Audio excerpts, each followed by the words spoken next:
Vampire's gay.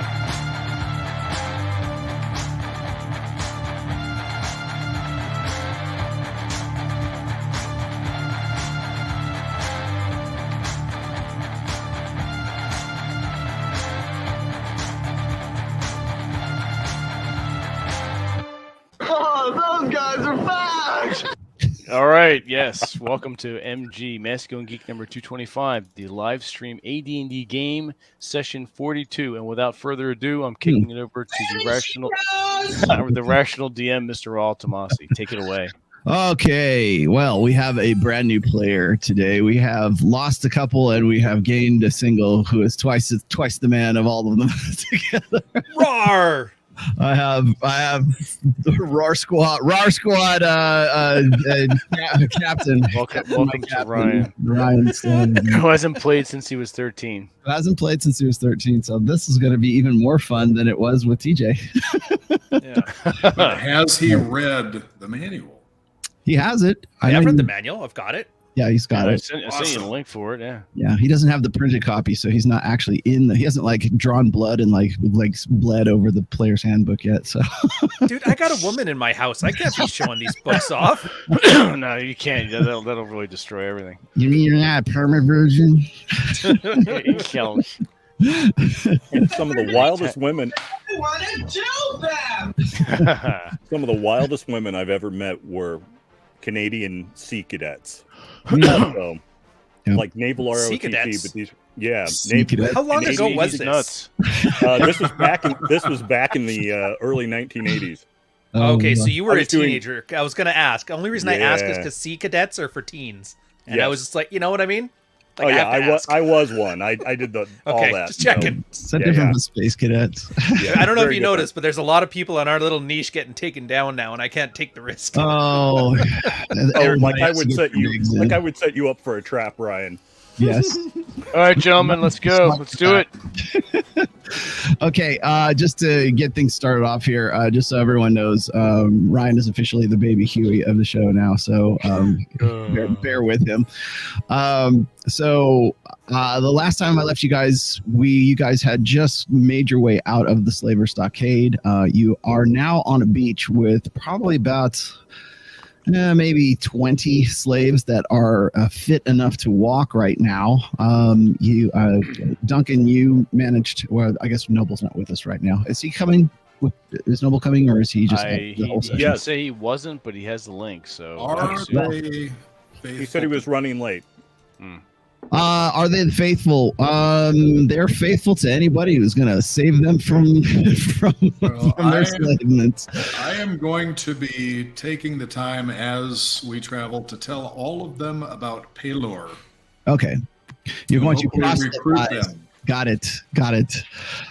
So you are proselytizing right now, but you have bigger fish to fry because you have a dead child in your arms who is about 15 years old, and he is clinging to life right now, courtesy of a spell that is rapidly running out of time for you at this moment. Right. So that's your more pressing concern as you're on the beach. It is late afternoon, right around, say, about 4 p.m.-ish when you get out. Your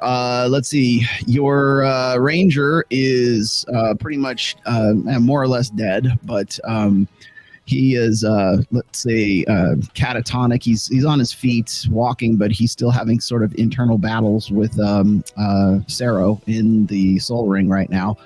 So he's kind of out of commission. Amos is Hrothas's body is still in the border ethereal right now. So eventually, Dios is going to have to go back and or at least send somebody to go pick up the body of Hrothas, just because that is the way of your people. And so you guys are on the beach right now. Now, to describe the scene just a bit, we're going to do a little bit more theater of the mind for this particular session, because I'm working on what's the heck's the name of that? It's Dungeon Alchemist is the app I'm going to be using for the next session here as soon as I can set it up. But we're going to have a little bit more of a better graphical interface than just Photoshop, although Photoshop worked pretty good. Yeah, I liked it. But so anyways, we're going to be moving on to the third section of this 4-part series that we're in right now. However, that said, it won't take long for you to be discovered on this beach. There has been some sort of battle that was at the mouth of the cave that exited the under like the cavernous areas of the stockade. You don't see the stockade anywhere in sight right now. You're on a beach. It is a black sand beach, and it's not necessarily tropical. It's really kind of rocky rocks and black sand, but it's a sheer wall of a mountainside that goes up from the coast into sort of pine trees and more of a forested area that is the mouth of the cave that you guys exited from. However, right now, there are about 20 slaves that are in various states of undress, only because they have basically just burlap sacks to sort of provide them any kind of clothing. Then there is also the fact that, or a few other little details here. Duncan managed to find Morwen Elisar, which was the noblewoman he was sent to find in the first place. And she's got a bit of news that she is talking with Duncan right now, and I will relate that as soon as Noble gets here when he does. And then, last but not least, Blodgett, you have there's one female halfling that was one of the slaves that was aided in your escape. You haven't been able to sort of get a name out of her because you've discovered that she is stone deaf, which is why she is using Thieves' Cant to communicate with you. And the best you can make of her name is something like Thistle. And she is part of a thieves guild from a neighboring village that is not too far from where you're at right now.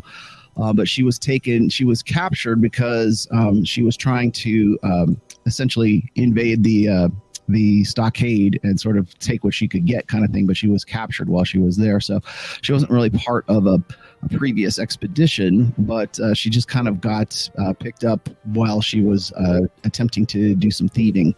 So she was thrown in with the rest of the slaves, and you guys managed to free her. She was the one who led you at least to the mouth of the cave, or pointed in the right direction, let's just say. So you have Thistle is with you, and she is also not, she's just basically dressed in just like sort of plain clothes.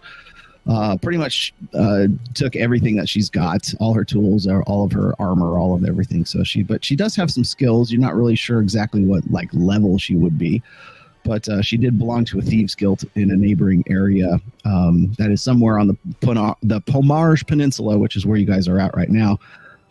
You are on, the southern coast of the Pomarge Peninsula right now. So you're on the opposite side from where you began the first session. And right now, it doesn't look like there's any kind of rain or any kind of weather coming towards you guys, but there's definitely a mist that's starting to develop. The season is like about early to mid spring, and there is some a tropical layer of some sort that's coming up that's creating a little bit of fog and a little bit of mist as it gets on towards evening. I'm trying to think what else did I have to tell. Oh, and then so there are dozens and dozens of bodies laying around you. Every once in a while, you will see what looks like a dark elf or a drow, a very pale white elf that is dead here and there. And you're also noticing amongst the bodies, there are bodies of gnolls. And Grot knows what a gnoll is. Actually, pretty much all of you do. But gnolls are fairly rare in the world that was and the world that is right now. So every now and then you'll see a body of a gnoll. But I will let you guys take it from here. That's about where you guys left off. Drew, as far as Lupo is concerned, he is holding on. He still has vital signs, but he is unconscious. And the Death's Door spell that you cast on him probably has about another...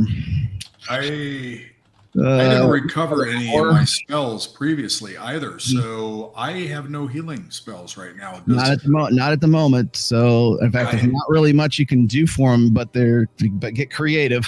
I have no healing potions. Does anybody have a healing potion? I am drunk, I have a gourd with alcohol. It won't help heal.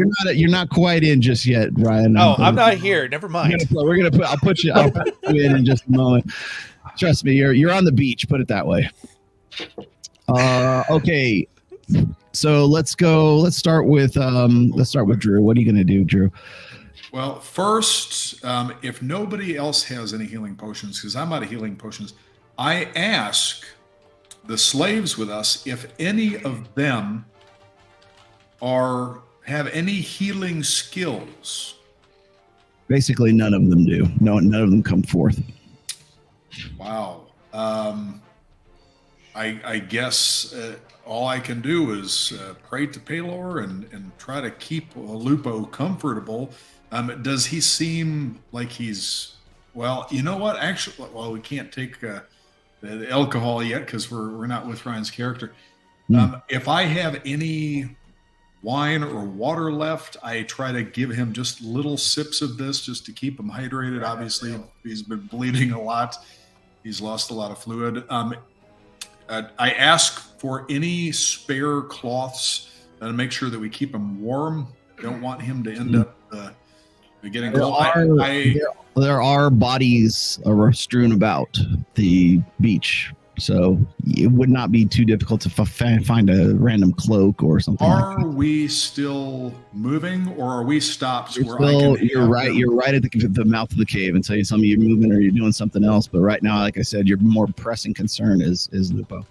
If we can stop for a break, I ask.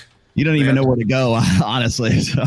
Well, we've seen some of these knoll bodies, so I ask the people if they could all lie around Lupo and use their body heat to warm him while I go and take garments from some of these dead gnolls to be able to put on him to try to retain some of that body heat. They'll help as much as they possibly can. Now, remember, the ones that you were able to save also went through the cloaker room, so they're still a little their brains are a little scrambled, but they're at least lucid enough to listen to what you say and take orders. So if they can follow basic instructions and their bodies are still warm, they're useful for this purpose for right now. Well, they're doing what they're told because you're really kind of the holy man to them at this point. Grot, what are you doing? Benny's with you too, by the way. All right, I have him in the backpack. So we're at the mouth of the cave. How close is the sea to us? Within walking distance, you can see the beach from where you're at. All right. And do we have our characters? They have a pretty good idea of like where they're at, like in relation to the town. They know that they're on the coast. So, and by the looks of the beach, like you yourself and let's see, TJ. Aldemar. He has a basic understanding, like when he's lucid enough to tell you. I would say use Aldemar as an NPC. Yeah, well, he's still with you guys, so for now. So he can give you basic like sort of compass, directions, and he knows that you guys are on the southern side of the Pomarge, which is basically a peninsula. There's the northern beach and there's the southern beach. So. All right, we should probably get the hell out of here as soon as possible and head. Okay, what are you doing with Benny? Yeah, Benny's back in my pack. Okay, he's kind of fidgeting to get out, so because he hasn't. Remember, you guys have been underground since. All right, maybe he has to take a shit. All right, I'm gonna let him out and let him roam over a little bit. All right, so Benny's down on the ground. He starts rummaging around through the bodies and such. Robert, Blodgett, what are you doing, man? You got Thistle in front of you, and she's trying to relate some things as best she can. Remember, like Thieves' Cant is like not sign language; it's just like it's a language amongst thieves.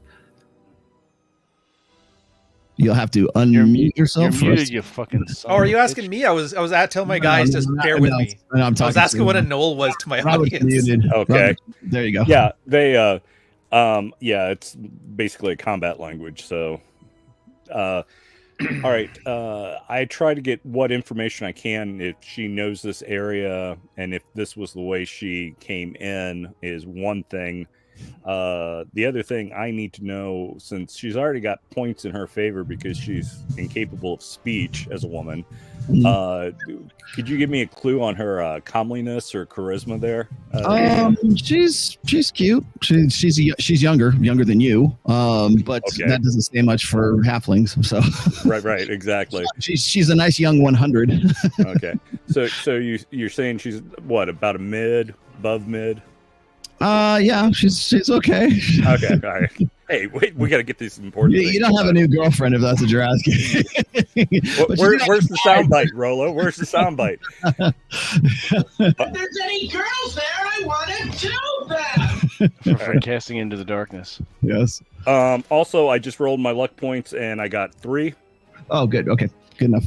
And I want to know if this is the way she came in, or if she knows a quick way off this beach to somewhere where we might be able to get our wounded companion. So I'm talking to her. She is only familiar with an area called Burka, which is along this. You're on the southern side, so it would be down towards the tip end of the Pomar. So at least she's sort of telling you that, giving you some basic compass directions as to where it is as best she can from, just talking thieves camp. But again, she's deaf, so she's just sort of, she's very intently watching you, because it seems like she's almost trying to read your lips too. So okay, well, I make sure that I enunciate really well and talk both with my hands and otherwise. What is our elven mage doing at the moment? He can tell you. Jesse, what are you up to at the moment? Dios. He's half elven. Yes, they look like hyenas. Yeah. So I guess I'm investigating the bodies because I want to learn a little bit more about Marquesa. And on these bodies, do I notice anything? So I'm bouncing between bodies. Are there any items? Occasionally you find what look like dark elf weaponry, drow weaponry. And you know enough about them to know that if they stay in the sunlight long enough, they'll end up disintegrating. So because they're Underdark or Underdark denizens, so very few drow actually come to the surface, and so that's what's kind of like really bugging you right now. You're like, what the fuck are these guys doing this close to the surface? Because they don't come this to the surface unless it's like nighttime, or they have something specifically, some specific thing that they're doing. Okay. And these weapons, I'm assuming they're powerful. Is there a way to conceal them so that they aren't exposed to the sun? The only ones that you would be able to even to hang on to for any amount of time would be like they're like elven longswords, except for their drow longswords. There are some daggers, and then they also possess what look like kind of like handheld crossbows, like pistol crossbows, and they're very finely made. But you know that if they are exposed to sunlight, they will disintegrate. Okay, I'll take one of those daggers then. Okay. Yeah, you can do so, but it has a limited shelf life. So it's even if I conceal it, like put it in something so it's not exposed. No, it's daylight. It's like radiation. Okay. Well, then never mind. Yeah. Are there any other items like potions, things like that? Nothing that you would be able to use. There are some vials of things, but you suppose that they're probably poison because that's what drow commonly use. So. They might have had envenomed weapons. Occasionally, though, you see them, like several of them, fighting what look like the hobgoblins that we were talking about before, that are in sort of the black armor. And you notice on some of the gnolls, you see they have some sort of livery or some kind of iconography on them, which is strange to you because usually gnolls are pretty feral. And the icons that they have are, they kind of look like a 4-pointed star, but they kind of have like wavy bands that come from a center point on the star. Okay. So you're not really familiar with what it is per se, but you're the Elder Council, the high elves would probably know. Right. And I'm going to take some of those vials of poison. How many do I find? Let's see.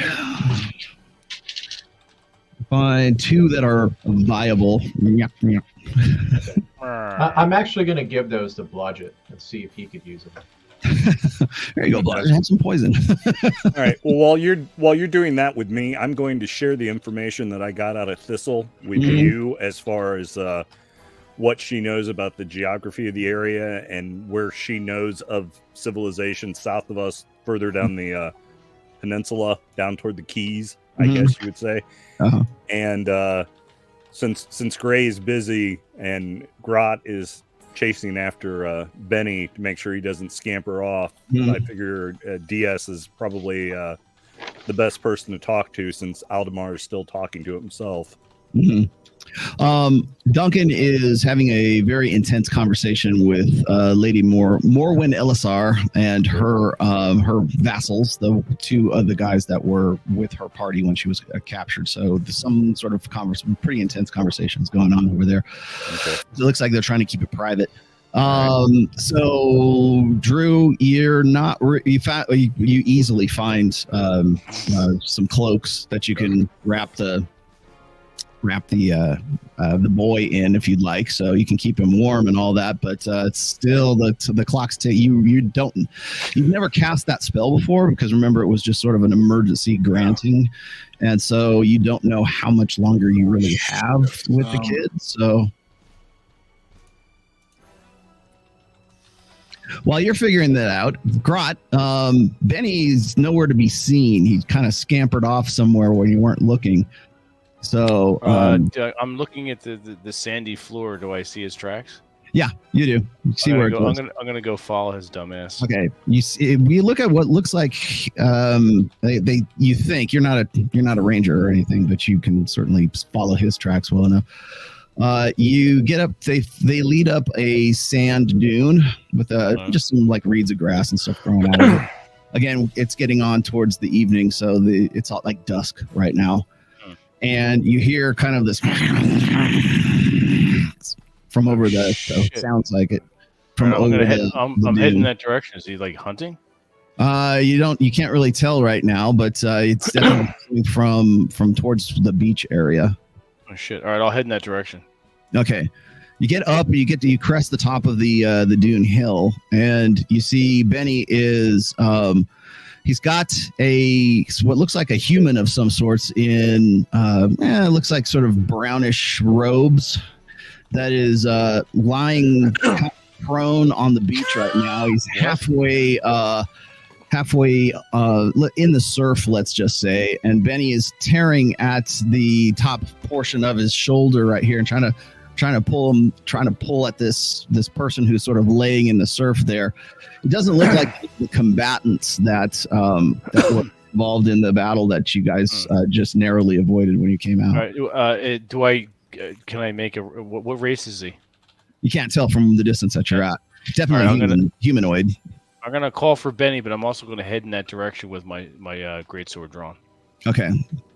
So you rush in that direction, and you see Benny has got a hold, and he's chewing on what looks like some sort of robes of a human that is sort of laying face down in the surf, just sort of halfway out. What this was washed up ashore on the from somewhere, either tossed overboard or something, and he reeks of some sort of very potent liquor.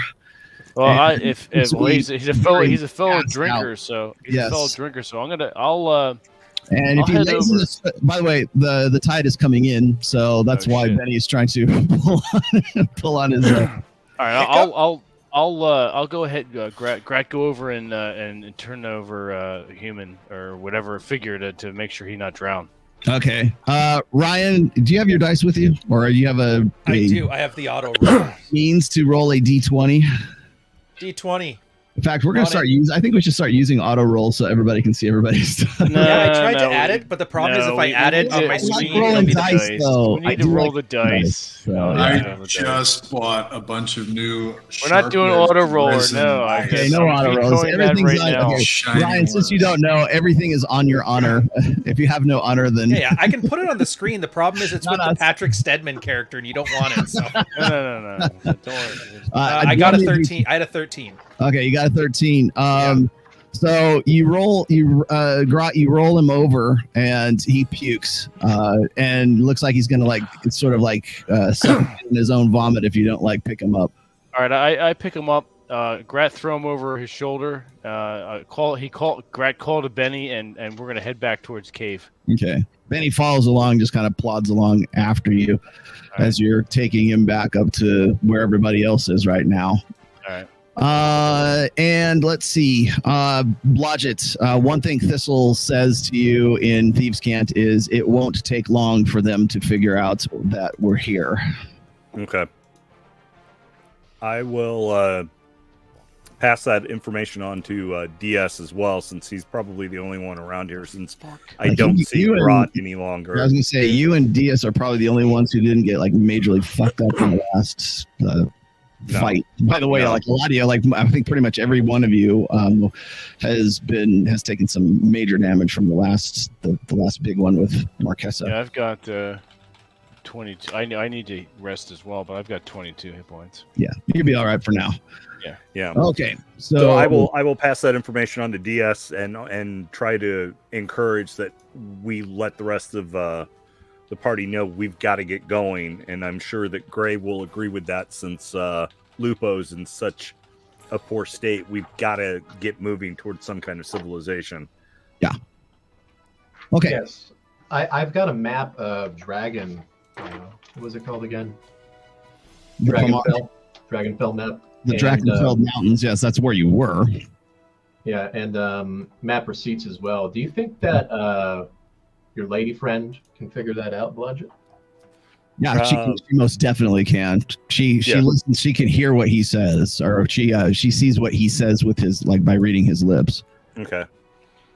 Yeah, so I'm assuming she's reaching out for the map. So by all means, let her take a look at it. Okay. What are you doing, Ryan? I was trying to put the roller on here so you guys can see, but it doesn't work. And then is your icon for I'm taking this seriously, I promise. It was just funny. Now she's deaf. I don't know she's deaf though. You don't know, no. So I am trying to tell her we need to get to the closest village with a healer. Right. Well, she's poring over the map right now. Ryan, whatever your character's name ends up being, you're the. I am Chi, son of Chi Ki. Cheeky? You're cheeky. Come on, man. Yeah, I got it spelled in the private chat.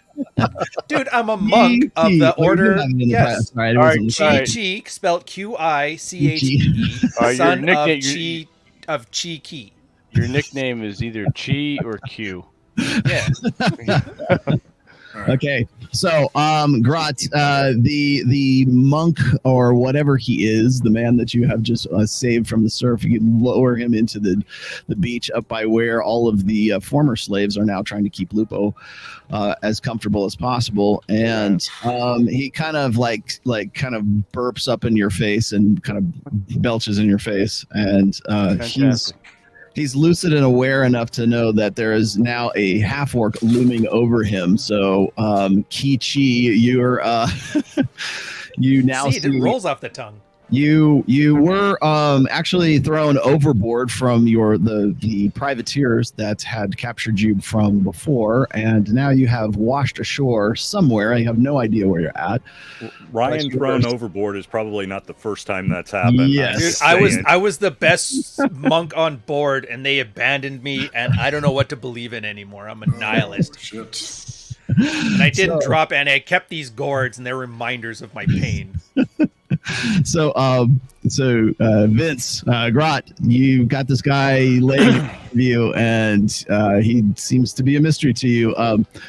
Also, by the way, Kichi, there is a badger that is also sniffing you and various body parts right now and trying to figure out what you are. How close is he to my junk? Not really. He's like sniffing under your arm right now. Okay, then whatever. If he starts getting towards my junk, starts spazzing out. But until then, I got a nasty headache. Well, it seems to be a pretty docile badger for what it is. So. Yeah. My nose my face is red. I'm hurting. So I'm slapping at your face and say, you okay? Pull some of that ninja shit I did. The dodge move. I don't want to get slapped in the face where they see I have like, holy crap, he knows what he's doing. He's not an idiot. Roll me a D20 real quick, Ryan. Yeah, all right. And Vince, roll me a D20 as well. All right. Oh, fuck. First thing in, I'm fighting Vince. Come on, Morpheus is fighting Neo. 16. 16? What do you got? 13. 13. Okay. Vince, Grot, the half-orc, you try to wave him away. He ends up snatching your hand as you drunkenly try to wave him away. It okay. I saved you from drowning. What happened? And I tell you guys a horrible story about how I was like a great monk, and then these guys betrayed me with some weird, sinister stuff and threw me off board.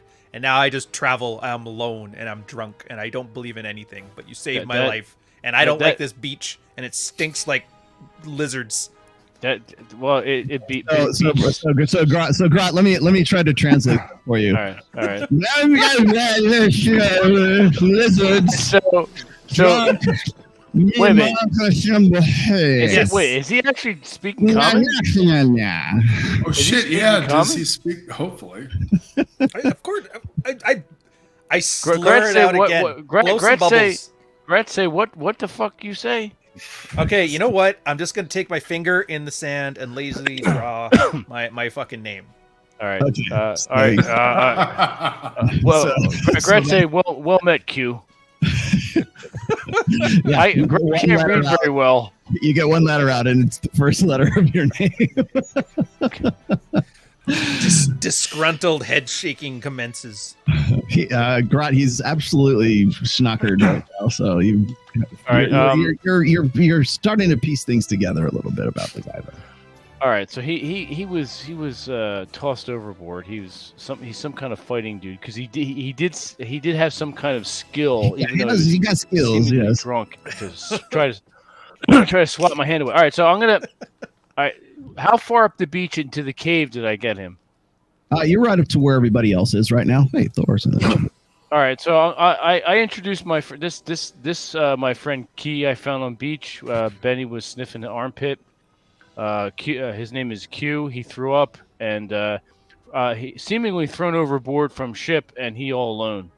Okay, so wait, we've got a drunken sailor now. That's what I'm hearing. We have literal drunken sailor. All of the slaves that were helping Lupo look at you like this. Him friend giving me side eye. Seriously? Only the male naked ones. So Chi-Chi gets up on his you're sitting on your butt, but you're kind of like, hungover, or you feel like you're gonna have a massive headache. Robert Blodgett, Thistle she knows the basic direction as to where to go to get to what she thinks is it's a coast town called Burka. Okay. She explains to you, actually roll me a D20 real quick, just so I can certainly how much you get of this, because she is I got an 18. You got 8. Okay, so you'll get all of this. She says she's a little bit concerned because it's the closest place that would offer any kind of anonymity. There's nothing safe about Burka, but it would you would at least be faces in the crowd there. Okay. I will pass that information on to Okay. to Gray. She also says that it's the coast town is it's formed around what she is as best she can say it to you is like a bayou of some sort. All right. About how far of a walk is it? You could probably make it there it'd certainly be dark by the time you get there. So probably by midnight, maybe about 6 hours from where you are at right now. Okay. I will definitely make sure Gray is aware of that information. Okay. And then we need to make a explains- stretcher. she also explains to you that the town is it's a I'll say a base, but it's a coastal city that is used by privateers and pirates as well. Okay, so that means we might run into more drunken sailors there. Did any of the bodies we come across have pole arms, spears, anything that we can use? Just a pair to make a stretcher. There are like some of the gnolls had like halberds. That you might be able to While use. these guys are figuring other stuff, I'm going to take some of the people we rescued, and we're going to collect some more, a pair of halberds, spears, any additional cloth, and we're going to improvise a stretcher for Lupo. Okay, roll me a d20 real quick there, Gray. Oh boy. Oh, 4. 4. Okay. Well, even with that 4, you realize 6 hours down the coast, you are definitely going to exceed the spell duration that you have on him right now. Holy fuck! Does he still have that amulet and that book on him? I don't know. Why don't you go look? I'm gonna search him for that. The amulet is still around his neck. The book, however, is with Duncan because he had to carry the pack out for him. So the book is in the pack with Duncan right now. However, as you look at the amulet, you see that it is glowing a faint blue, and it seems to have just recently come up a very, very faint bluish kind of glimmer, let's just say, to it. Oh shit! And we lost our fucking wizard who could identify it. No, we haven't lost all of them. You got We have one. DS. I might be able to, yeah. Oh shit! Okay, yeah, because Wow. Rothas died. People can. Okay. I immediately ask. I point out the glow and I ask if he could identify this. I'm just desperate at this point for anything that might have any healing properties so that Lupo does not die. Okay. So, DS, good old Gray comes over to you and requests your presence to have a look at something on Lupo. Yeah, and I agree. Okay. Can I go ahead and roll for it to see if I know? Well, first of all, tell me what you're doing specifically. Well, we were getting the information from the about the maps, right? Yeah, you were. Yeah, you were just over there reading it with the thistle. So with was she able to point out the direction on? Yeah.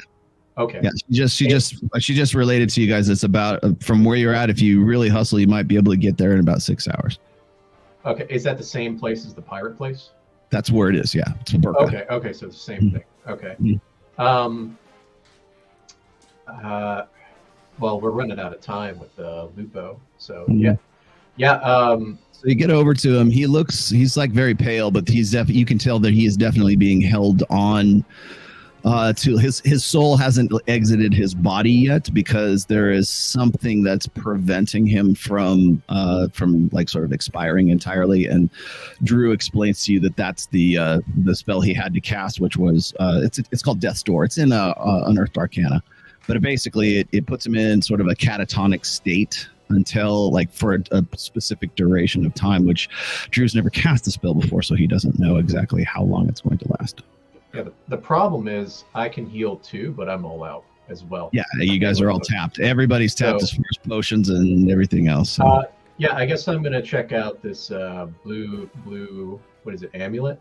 Well, he has what looks like to you. Actually, roll me a d20 real fast. Okay. Let me see if I can give you your percentage dice on that one. Okay. 13? 18. Oh, 18. Okay. So you recognize the amulet's not really even an amulet. It's actually a holy symbol that Lupo turned into a necklace for himself from the first adventure. You don't know that, but Drew would, so he'll let you know. That he's sort of taken an affinity to for the last two adventures that you guys have been on. And give me a wisdom check. You're a priest and you're a cleric magic user. Okay, good enough. Give me a wisdom check. Right. roll lower than your wisdom. I rolled 1. That's equivalent of a 20 when you're doing it. Okay. That's nice. So you know for damn sure that the holy symbol is from a sea goddess, from the world that was, and the sea goddess is Ishara, and that her domain is warfare, fertility, and healing. Is that Ishara? Mm-hmm. Okay. Instead of sea goddess. And it's a little strange because they're part of the old gods. They're part of the world that was. So you don't know very much about, like, it could be synonymous with another deity of today, but you do know that the symbol, which is a trident, what looks kind of like a rough trident, it is hanging around his neck and it is glowing a faint blue. I'm gonna take it and put it in the water by the ocean, see what happens, but hold on to it. Okay, so you're going to take it from off of his neck? Yes. Or do you want to take him into the ocean with the amulet? I was just thinking about maybe we move him closer to the water. Yes, I agree. Why not? Let's do that. We'll take them all together then. Okay. Yeah, let's not remove it from him yet. Cheeky, you see all this happening over here. Yeah, what I wanted to do was whisper to the weasel, the little creature there. I'm like, hey, like, It's a badger. He's a badger, yes. badger, right? I should know this. Like, kind of give me a lay of the land here. Like, who do I try? Like, do these guys need help or what? Okay, the badger looks at you intently, and he starts making badger noises, whatever those sound like. Whatever, I don't know how a badger sounds, right? And then you start making badger noises back to him. Yeah. And so he basically, okay, they're animals, so they have animal intelligence. So every time people says, I talk to animals, it's not like Disney, okay? Okay. It's not like people good, people bad. He's a fucking Dr. Doolittle over here. Yes. So yeah, I badger am. noises. You'd Is know this that like if you weren't Happy trying to making attack me. out or what? I wasn't trying to attack you. You see the Dick. monk. The monk gets on all fours, puts his nose right to Christ. to the face and the nose of Benny, and they start making like strange kind of clicking noises and squeaking noises towards one another. And yes, just like that.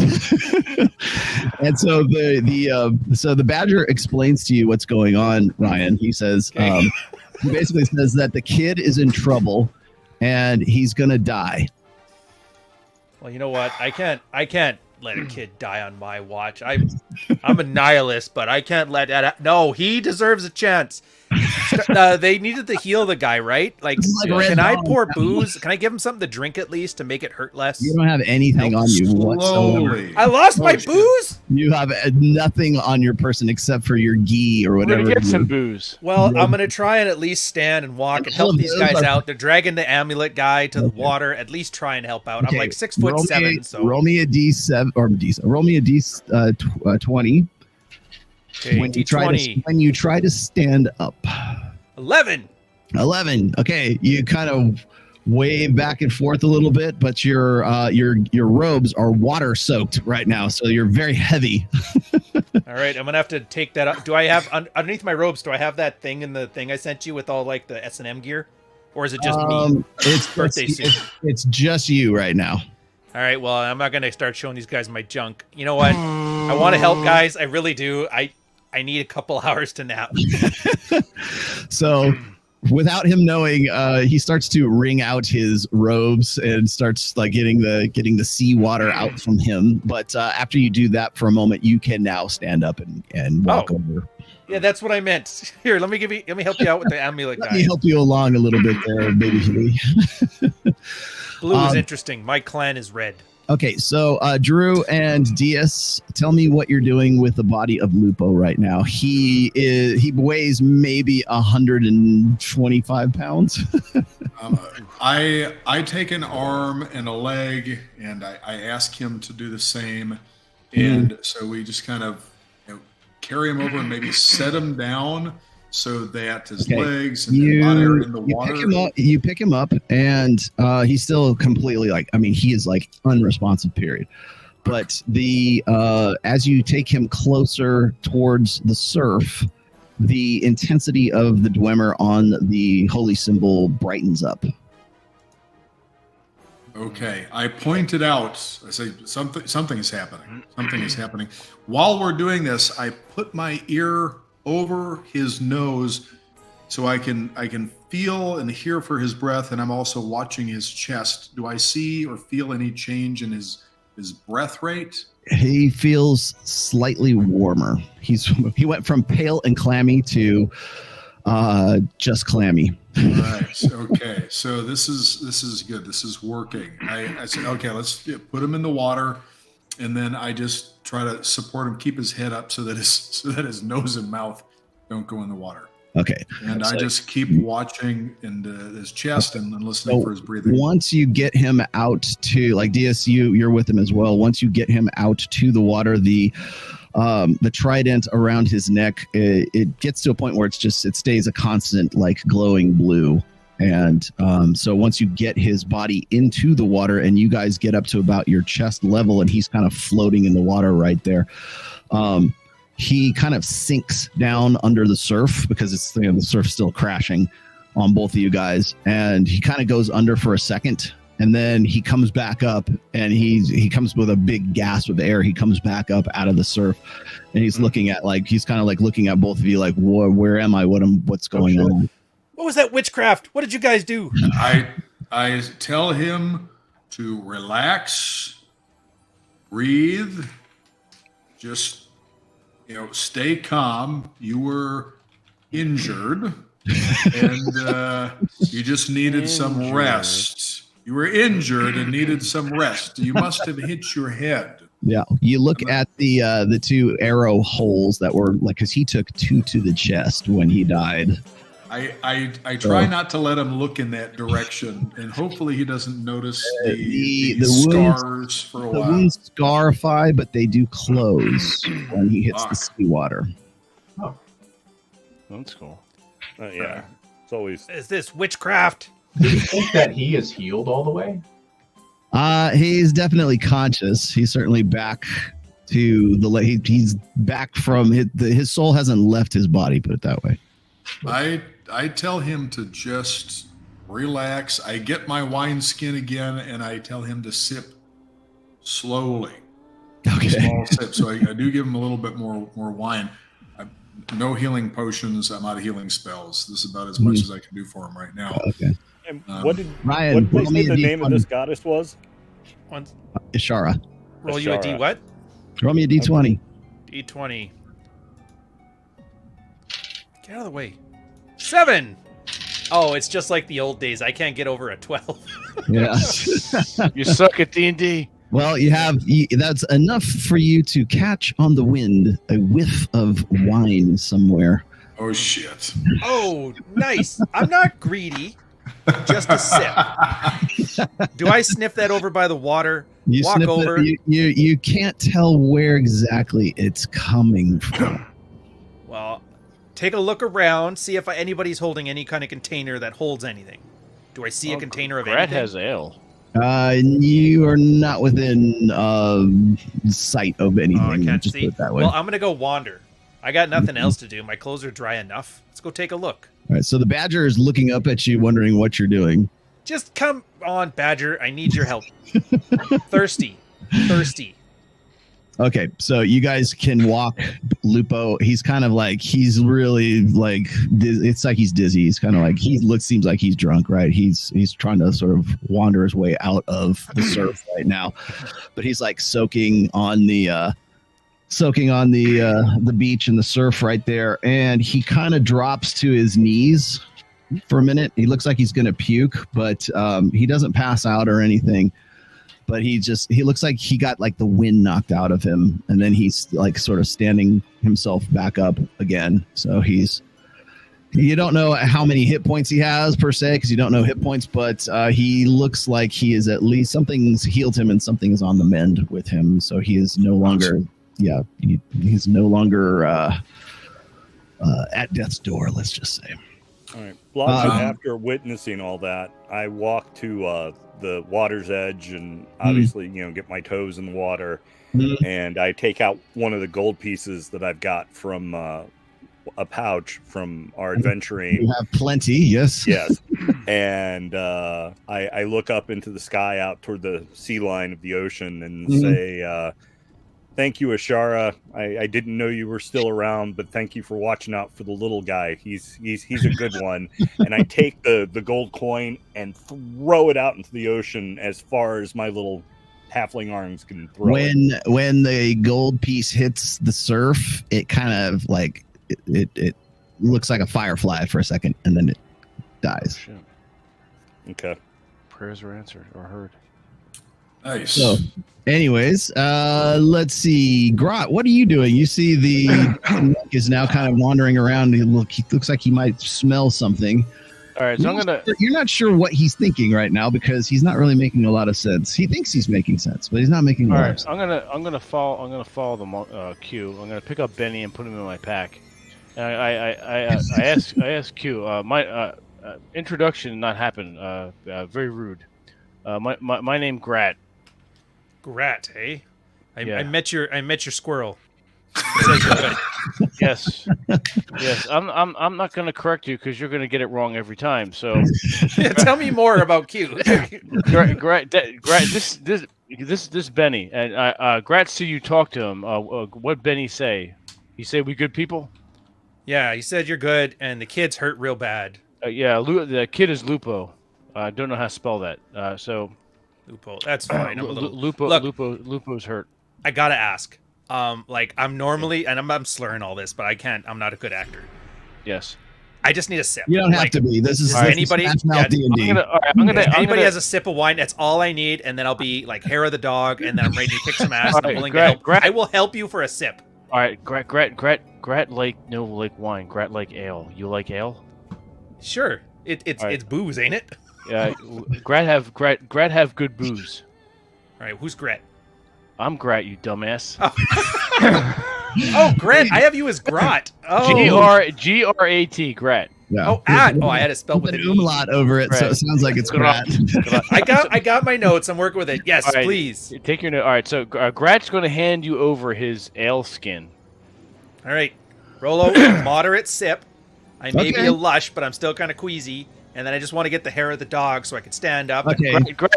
Grat give you ale skin as gift.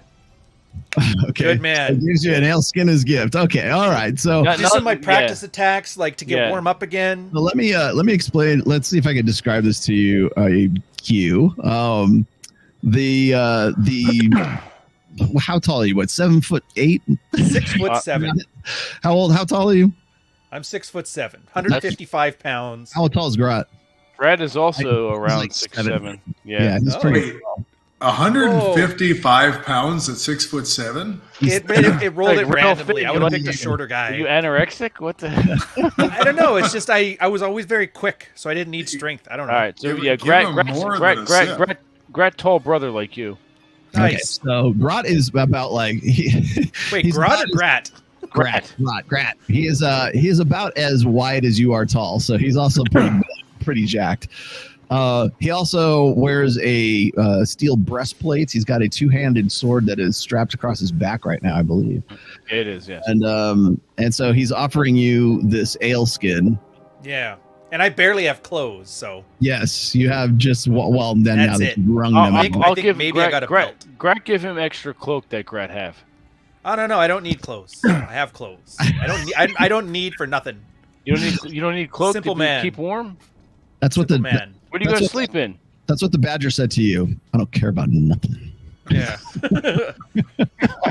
So Rattle power. It's in here. I make up some like chi mumbly jumbo about heat in my heart and chi or something. I don't know. Okay, before I do that though, he hands you the ale skin. You smell that there is beer or some sort of ale inside of the skin.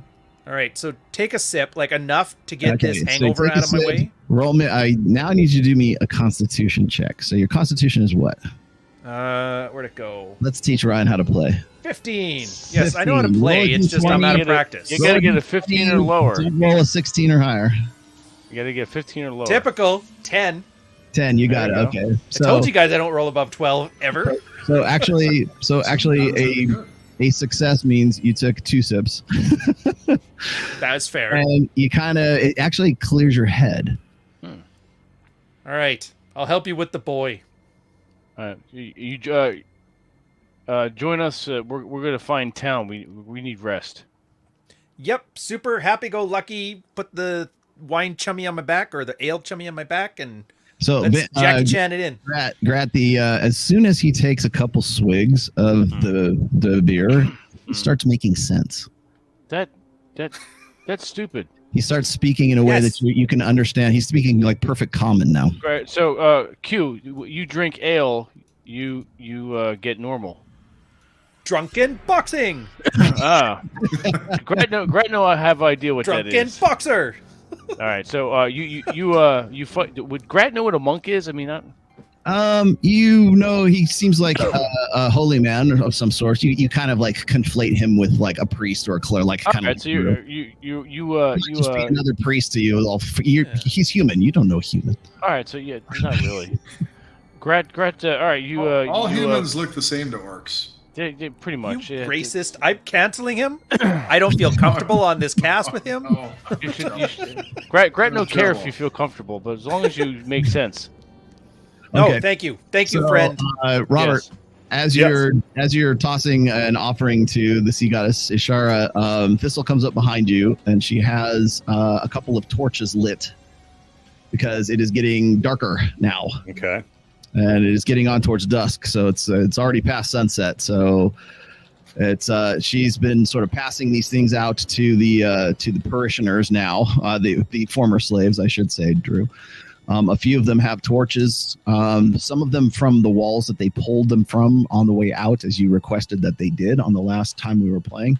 So now you've got torches on the beach, which you need, but they tracers point both ways. So okay. I'm not sure if I did in the last game or not, but didn't we give her like a short sword or something from one of the... you guys can arm yourself. Well, I mean, not that the slaves would really know what to do with them all that much, but you can arm them. There's plenty of they're hobgoblin goblin made short swords, but they're better than nothing. Yeah, so I make sure she has that, and I also give her like a couple of gold pieces and 20 silver just in case something happens and this all goes tits up. That way she's not completely boned, and trusting her that she'll stick with us, because there's obviously strength in numbers, but just in case something happens, I want her to have something. That way because there's not that many of us out adventuring in the world. Most of us are back home in our comfortable homes with our in your hobbit holes. Family. Yes. Yeah. So holes. We can't say hobbit. That's trademark. Yeah. So Hobbit. So, and I tell her to, these guys are good, but stick close to me, and I'll do what I can. She signals. She nods her head. She knows what you're saying. Drew and DS, before you hold that thought real quickly, but as you're doing this, you see that Lupo is kind of he kind of has like the morning stares. He's kind of like he's like trying to see where he is and get his orientation. He hasn't said a word yet. He's just other than like, where am I? And he looks over towards where Duncan is with Morwen, and he starts walking over towards Duncan and Morwen Elisar. I stay close to Lupo as he does, and I put a hand on his shoulder. I turn him. I want to make sure he's looking at me, that he understands what I am saying to him. And I tell him to stay close, that he was badly injured and he may be feeling better now, but he needs to stay close. He needs to keep his amulet on. And if there is any fighting, that he needs to get behind me and not get involved. He looks directly in your face, and he looks like he's acknowledging what you're saying. He just hasn't said anything up until the point where you said, keep your amulet on. He holds the amulet for a second, and then he is like looking at you sort of intently. And then he looks over his shoulder and looks over towards Duncan and Morwen again, and starts walking towards them. So he acknowledges what you like. He just wordlessly acknowledges what you're saying to him, which probably wouldn't be too difficult considering how fucking jacked up he was. So. I keep an eye on him, and I stay close as he's going over there. All right, Diaz, what do you want to do? I think maybe we should start moving. That's what I'm thinking. I'm running point. Let's get going because it's getting dark. Okay, as you guys are watching Lupo kind of wander his way over towards Duncan, this new figure that you didn't see before comes up from over a dune hill. He looks like a monk of some sorts to you. Well, actually, to both of you because you're both with Grot too. Grot's with him as well, and so you can see that the guy is very tall, very lanky and thin. And kind of smells like booze from where you're at. Like you can smell him from 10 yards away. And he's in some now damp, like monk's robes. And you've seen these robes somewhere before, Drew. So this is the first time you're sort of encountering this monk for the first time, as well as you, Diaz. Are these humans? They are humans. Well, actually, they look human. They both look human, put it that way. So I was thinking, could I add this to it too? Since the people that betrayed me on my ship were human, I can find loyalty again with the orc, but with the humans, I'm a little more like, bro. Roll me a d20. All right, Ryan. It's Chi. 3. I really can't get over 12. The only thing you notice, your monk senses notice, is that the not gray, but the old man looks very, very human. The guy standing next to him, you can see just a slight point to his ears. Kind of be skeptical of that. Like, hey, Mike, I'm not gonna be jumping around anymore, but I'm walking carefully. I'm gonna glare at. I'm gonna look at the up and down the old man, make sure he's not doing anything. Look back at my orc friend and his weasel, and take their lead. Let them like, who's this guy, kind of thing, you know. So I introduce myself. Comes up to you and he's got an attitude. I just say, welcome. May Palor's light keep you warm and guide your way. Palor is one of the old gods. He is actually one of the most common, oldest, easiest to understand god that there ever is. Well, take a swig of my new god and say thanks, but I got this. Take a swig of the new god. He's the god of the. He's the god of the morning sun that makes your hangover that much worse. Yeah, I don't know, man. I'm usually a pretty good read on people. I don't know if I like them yet. Without the sun's rays, the grapes make your wine could not grow. How old is Gray? What is character? His age? Mid-50s, almost 60s. He's getting up there. So he's an old guy. He's like 55. Ask the squirrel. Is he always like this? He's old and beat up. Benny and Grat say that Benny's is like kind of peering over Grat's shoulder right now, and he goes.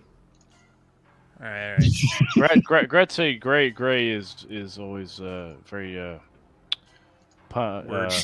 he used lots of words and likes to talk. Look, bro, I'm hungover. All this I'm here to help.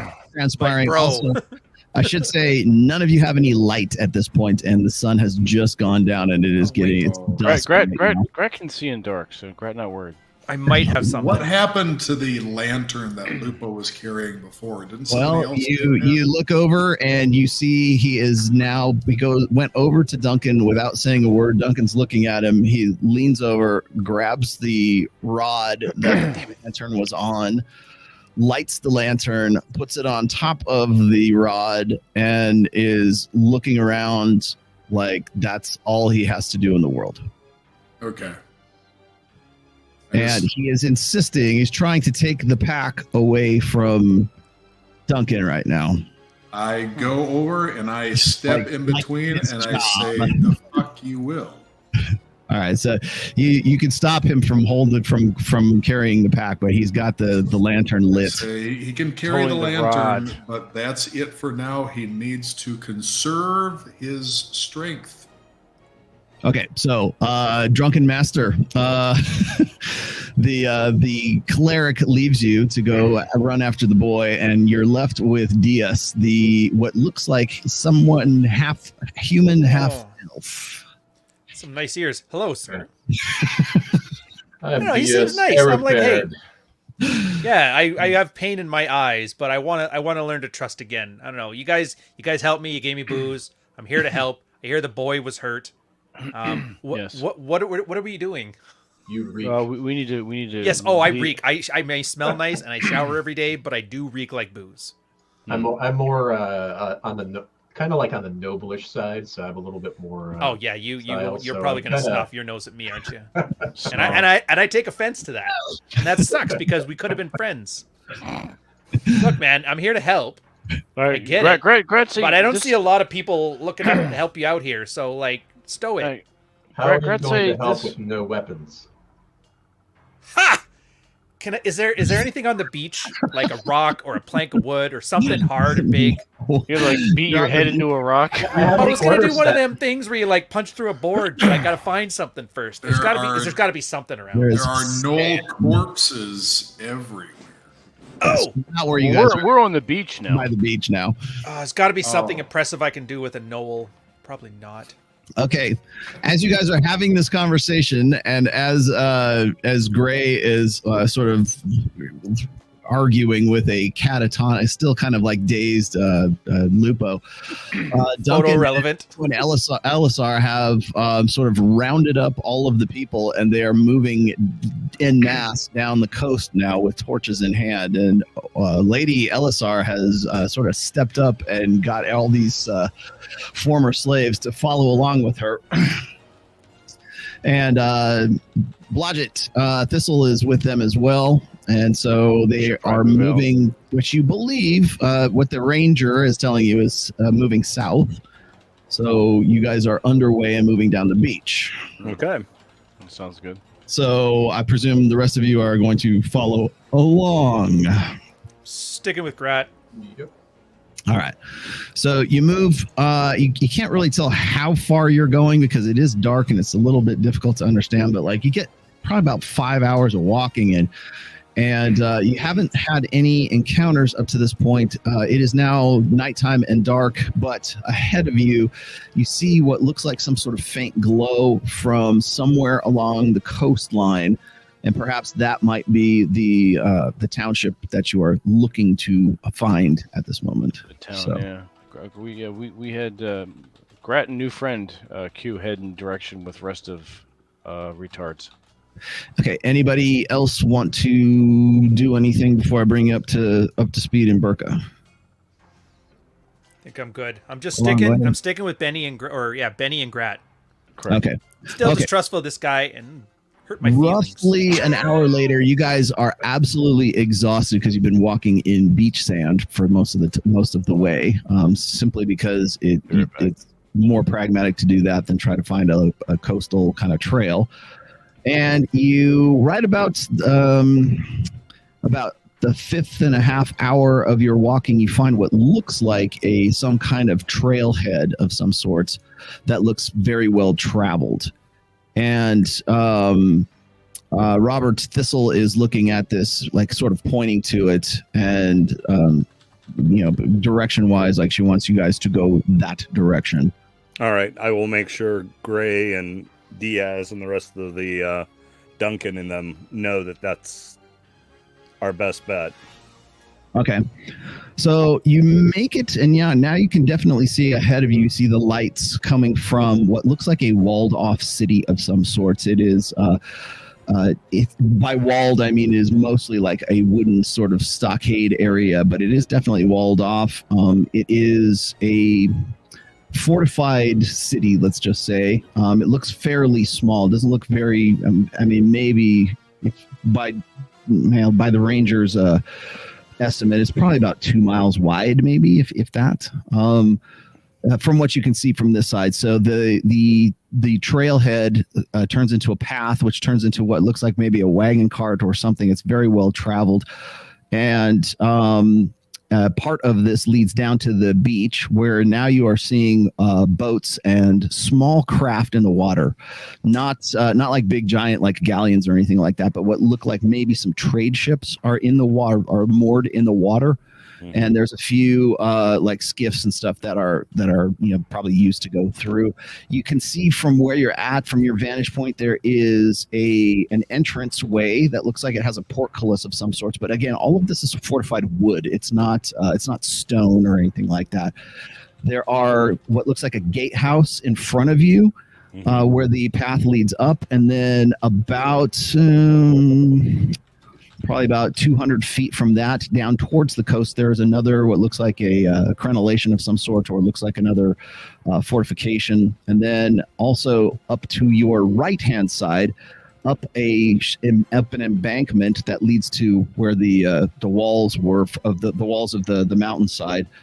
There looks like there could be another like a gatehouse or some sort of house up there, but the wall runs to the coast, comes up to where you are, where the gatehouse and the leads, and then there's another one that's up to your right now. So, and there are torches. It is very well lit in front. There is a line of people in front of you that are being allowed in to this area, and so they are stopping these what look like traders or merchants of some sort, and that are coming up from the coast and from the ships, and then they're bringing their wares through this gatehouse.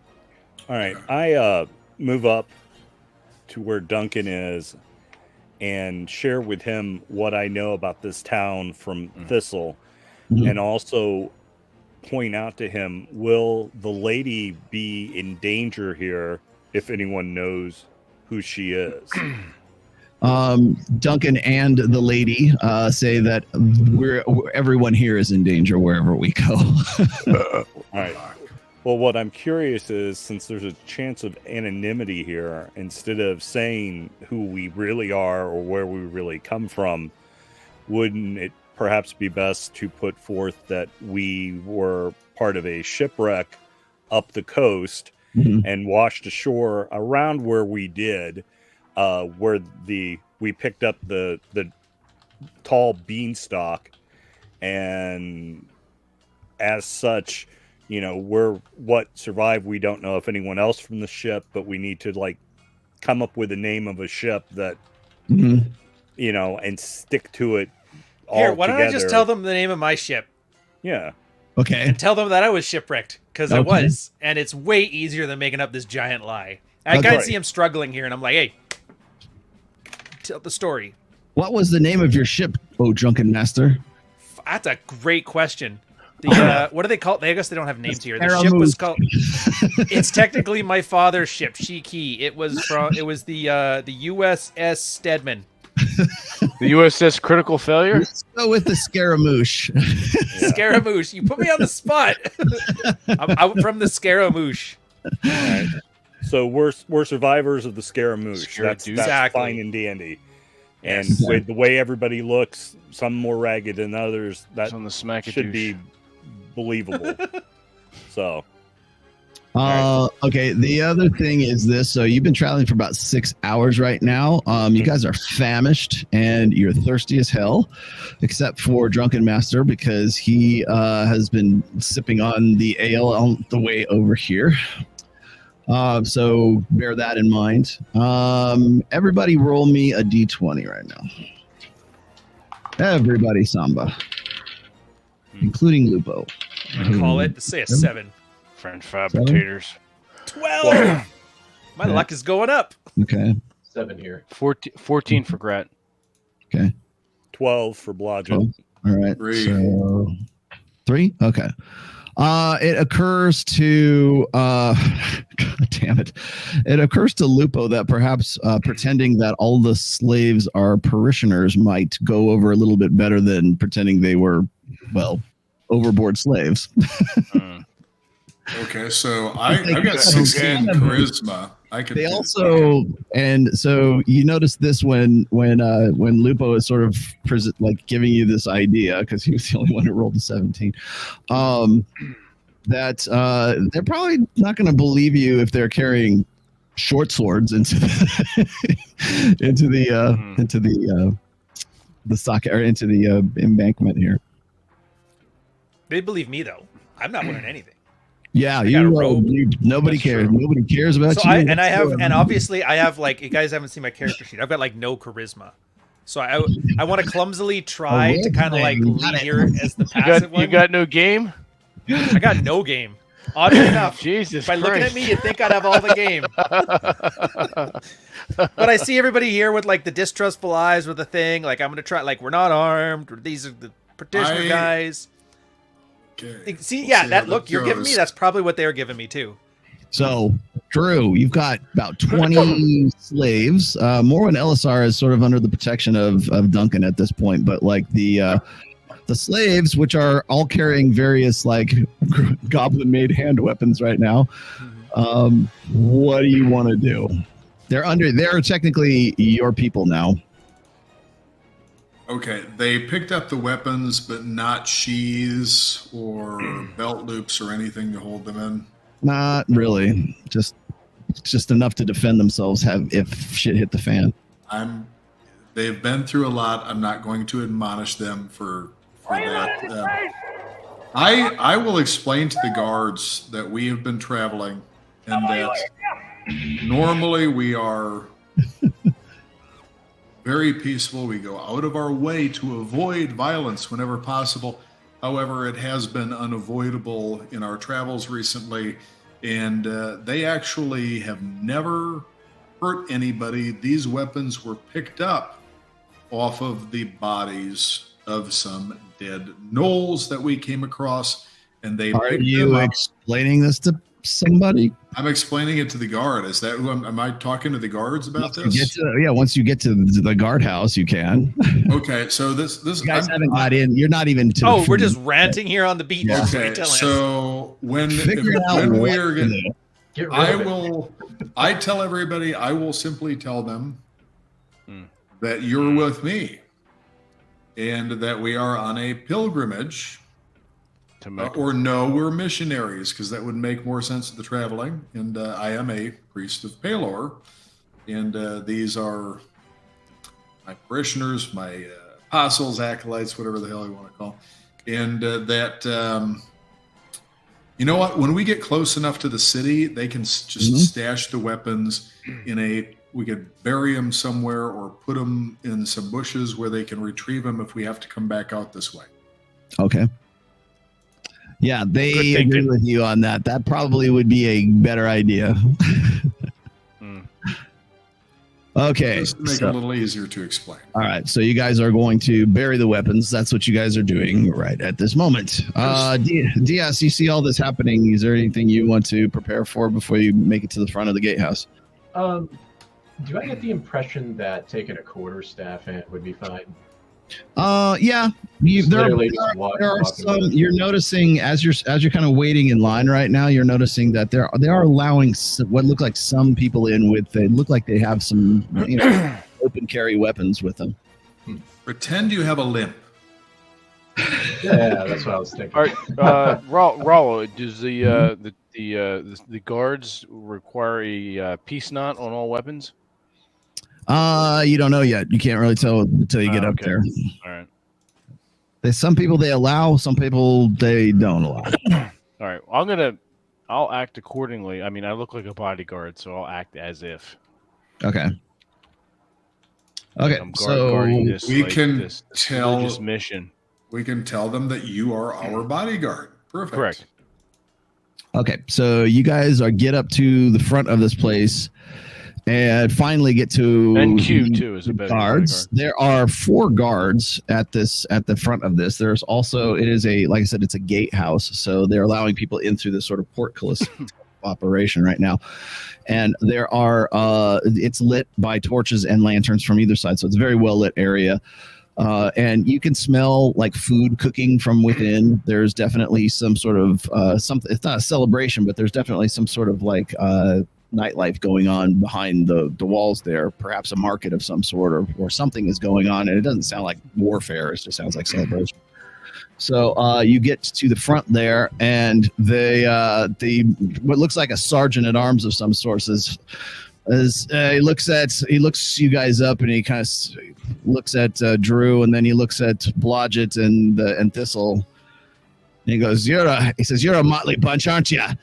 And he says, "What's your business here? What are you guys doing here? What do you want? And like, what's all these parish? What are you missionaries? What's this all about?" Exactly. Palor bless you. I am a priest of Palor, and we are here to share his word as well as to do good works to help you to care for your wounded. God's in this town already, but what do you want here? What are you staying for? A warm bed and a cold drink and just some good company, and then within a day or two he looks at you when you say good company. He goes, "Ah, priest, I see. Yes, we've got some good company for you, priest. Yes, we can help you. We can Is help he you looking like happy? Like, what's his demeanor on this? He looks like he's Agitated? No, not agitated. You get a pretty like affable read from the guy. He's just wanted to know why you're here. Gotcha. I give him a wink and I said, "Well, I haven't taken a vow of celibacy or." You never do. They never do. All right. He says, none of this lot is armed, are they? He looks at you. He sees you have a mace, and he sees you're armed, but he's not making a big deal out of it. It's like it's myself and my bodyguards. Also, I cautiously palm a coin, and I take his hands and I place a gold coin in it, and I ask, "Could you be so kind as to recommend the best establishment for a warm bed, cold drink?" Wink at him again. Good company. How good are we talking about? He looks at his palm and he says, he says, "Now we're speaking my language." He tells you about this inn, and it's called the Sign of the Archer's Head. He says, "You go to the Archer's Head. They'll take care of you there." He says, it's a ways back. He says, "It'll take you about a mile to get to it from here, but go to the Archer's Head." I thank him. He mentions that he says you can go there, but it's more for your lot. There's other, he implying that there are other inns, but he says it's more for your lot. Then he waves you through. He waves through Duncan because he thinks you're with him, or he's with you, and Morwen comes along as well because he doesn't know her from another one of the slaves that's right there. So he waves you guys through. Then he stops the drunken master on the queue and Grot, and he says, "All right, you two." He says, "You smell like a bar rag." He says, "Are you sure? You don't?" He says, "The drunk outside. They sleep out there by the front of the." My friend Q not drunk. We bodyguards for this group here. He looks at it, he goes, A half breed is a bodyguard. Well, I suppose things are changing. Friend, they pay good. Leave my buddy alone. Yeah, I got this. Hey, yeah, guys, we're walking through. We're not causing trouble. I don't want to make it worse than it has to be. Come on, man. So there's how many guys? There's just the one, right? There's 4 of them, actually. 4 of them. There's only one that's doing the talking. The other guys have halberds, and they are in chainmail armor. They look like I can't punch this thing. They have some sort of uniformity to them. They don't have any livery on them, but they have some sort of uniform. Like clearly they were made at the same. All right, actually, let's make the case. Look, we spend a lot. We don't cause trouble. He looks at you. He says, "You spend a lot." Obviously, that's why I'm so. How much is a lot, Monk? How much did I have on me when I made my character? 7 gold total, you said, or? I'm going big on the bluff here. I'm just handing it all to him. I'm like, here. You have nothing on your. I'm gonna give this Grat give the gate guard 10 gold pieces. He says, now a man who has a cultivated sense of hierarchy. Yes, says, "In with you." Thank you. Where is nearest inn? We're thirsty. He says, "Well, you could go to the. Let's see, where is it? The Screaming Badger. The Screaming Badger. There is I like badgers. Badger. Yeah. Although we have a lot of screamers here. but they're not badgers. The Screaming Maiden. He says you can go to the Archer's Head. He said that's a good one. Or he says there's also. He looks at you kind of sideways. He says there's the Star and Glove. Does that have ale and cheese and wenches? Oh yes, ale. I'm with you, buddy. That other guy talks too much, and the other one acts like a prick. Right, so he waves you guys on through. Now he looks at Thistle and Blodgett. Oh, for fuck's sake! And he's all, he gets down onto his knees. And he kind of squats down. Wait, he does what? He goes, "We don't get your kind here very often." Hang on. 1 moment, gatekeeper. These small folk with us, they part of traveling group. They do tricks and such. And he looks back at you. He looks back at you, and then he looks at them, and he looks at Blodgett. He says, "All right, son, do me a trick. Show me a trick." Oh fuck! Don't fail me now, Blodgett. All right. Does your girlfriend? Does your wife do tricks too? Well, let me tell you. Not with your kind. All right. I'll pull out a coin and do some like twirling of the coin on my fingers and that kind of stuff. You know, feats of dexterity and slow down, Copperfield. Roll me a d20. Roll me a d20, Robert. Oh, and I rolled a 4. Is that good? Is that bad? Okay, you kind of clumsily kind of fumble the coin a few times, and he goes. And he starts laughing. He goes, "You don't know any tricks, do you?" No, Grad have really good trick. Look, see this coin sack. Oh, look. Oh, Grad find another 10 gold for you. How's that for trick? He says he doesn't even acknowledge you, but he puts his hand out like this. Look, and you know trick too, because you make disappear in your coin sack, and then we all go through. His hand out. He holds his hand behind his head. He puts it. Grat's he takes it. He goes. He looks at you.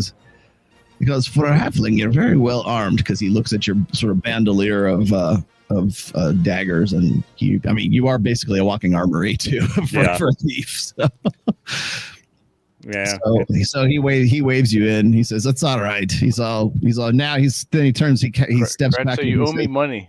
He says. He looks at you. He says, "You got these two with you?" He says, "You're definitely want to go to the Star and Glove." Definitely good. Definitely a cheese ale and So and is loose that women. where we are going? He told you the to Brown go to Star. The starfish. The Brown Star, yeah. The squeaking starfish. Squeaking starfish. Lupo You mean the queef? still You mean the has queef? to regain his strength. The so barking he's not- spider, yes.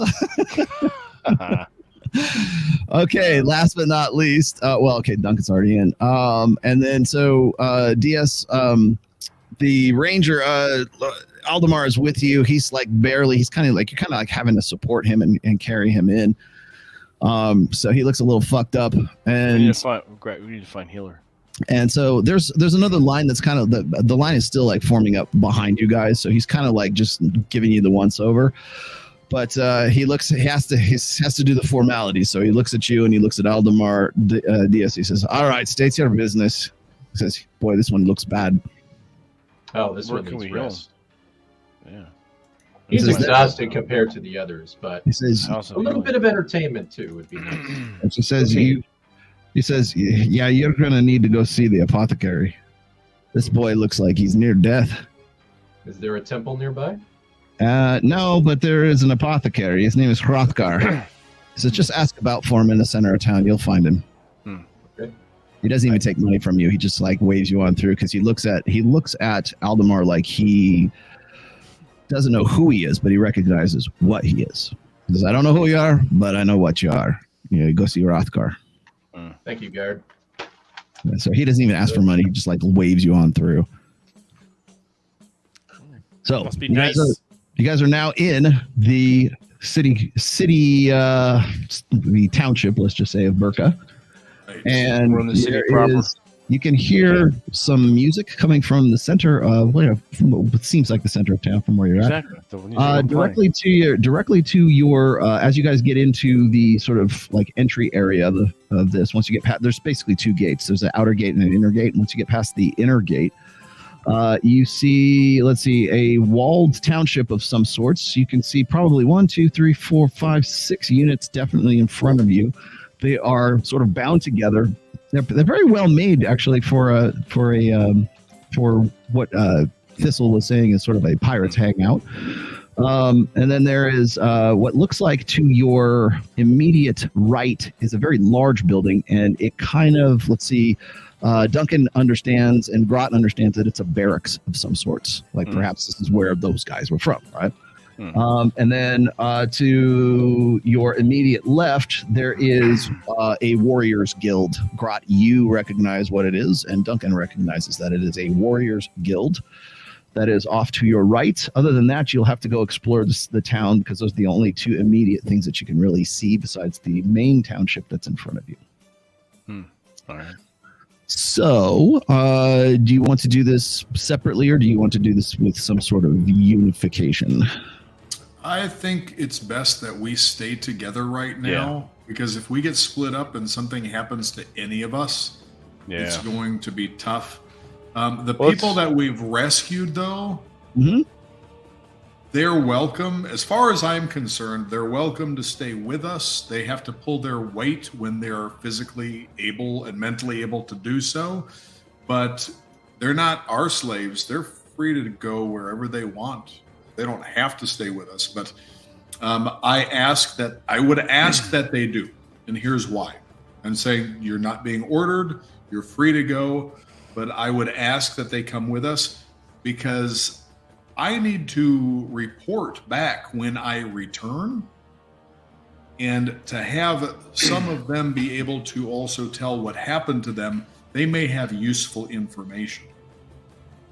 Or at the very least, maybe we can all sit down one-on-one, and I mean, not actually playing this out, but I can interview them and get as much information from them as I can to take back with me if they choose not to come and do that. Okay. So you're trying to contemplate all of this while everybody's sort of looking around, wandering around. Next to the barracks, you see the most immediate building right now that the warriors can see. The people who, well, actually pretty much all of you, there's a stables that is next to that. And then immediately next to that looks like what is an inn of some sorts, a very small inn. And you see a sign outside, and it says the Brook and Dragon. I'm starving. And there's definitely some commotion or some revelry that's going on inside the Brook and Dragon. Gret say we need to heal Lupo before we get should food and drink for ourselves. Aldemar too. Yeah. Aldemar, the apothecary may have some. Let's go. Healing. Let's seek out Hrothgar apothecary, and then we find food and ale and wine. And maybe is that good with you, friend Key? What's that? Okay, so where do you want to go? Do you want to go and explore what's like immediately in front of you, or where do you want to go? Aren't we going to the apothecary to heal the kid? Yeah, let's go to the apothecary first. You'll have to go ask around for the apothecary. All right. So, is there like a street like a passerby nearby? Oh yeah, there's plenty of people around. It's bustling right now. In fact, there's people who are just sort of like in front of you right now, sort of arranging their carts with wares and food stuff. Ask somebody who looks friendly. Yeah. Let that priest guy to do it. He talks a lot. Yeah. Who have best running of mouth? Because Gret got 16 Gret not good looking. 16 charisma. Gret have 8 charisma. I can do the talking here. I approach a vendor and I say, good evening, friend. We hear there's an apothecary nearby. Could you point us in their direction? Okay. He says, "Oh, you're looking for Hrothgar, are you?" Yes. Okay. They all have kind of like they all have a distinct accent to their speech. They don't all sound like pirates, but they do have a distinct sort of dialect to their speech. Let's see. he says you're gonna have to you'll have to go in past the past the first avenue, or you can just simply go all the way around the wall, and then go immediately in from the beach, because the wall actually goes up to the coast and into the water from where you can see. Oh, and you could go find the middle of the town by going around the front of the township. All right, So we have to go back out and then go around the wall and come back No, just from inside the actual from inside. Which town. is the easiest route, because we have some very tired and hungry and some wounded with us. All right, so he says he looks at you and he goes, and then he looks at the ranger. And he kind of looks sideways and looks at the rest of the parishioners. He says, "I can take that one," and he points to the ranger. He says, "I'll just guide you there." Okay. Like, they have some sort of weird respect for the rangers. Okay, good. That sounds good to Grat. Like Lupo could follow along too with the light. So if you wanted to do that, I am going to tell Lupo to just follow behind Aldemar. Stay close. Okay, so Diaz, Aldemar, and Lupo will go towards the center of town and follow along with this guy who has some sort of weird respect for Aldemar. The rest of us, he's not going to take the rest of us, just them. Well, I mean, he says, "I'll take those two." There. Oh shit. Diaz can go if you want. I mean, if you guys want to follow along, you can. Yeah, let's follow. Okay. Yeah, Grat and and Q bodyguards for this group, so we go with. Okay. Yeah. So I Follow think Grat. he's just a little. I think he's a little freaked out because there's so many people with you. I Okay. asked the I'll let others to wait by this barracks or wait by this inn that we were in front of, where there seems to be some festivities. Well, you want us to wait? No, just the other people that we freed. I tell them. So Duncan will we wait. go. Duncan will wait with them and more wait. Fuck it, it's Miller time. Just tell them not to attract any attention. I guess Gray and Avoid any conflicts. Yeah, because that always works. That's not going to work with this party. Well, all right, so you guys move in. I'm just going to sort of randomly throw a few names out here as you pass by, as you're sort of making mental notes as you go Write along. this shit down. You pass by another stable. It doesn't have any sign out in front of it. It just looks like kind of a generic stable. So there's definitely two stables on either end of this main building that you're in. They are 2 and sometimes 3 stories high. There is, let's see. Oh, you go by, oddly enough, you go by a store that is closed right now because it's nighttime, but it has a sign on the front of it, and it says the sign of it has a glass beads of some sorts, like they sell glass beads there, which is kind of strange. All right, then you go by a few residences that you don't really know what they are.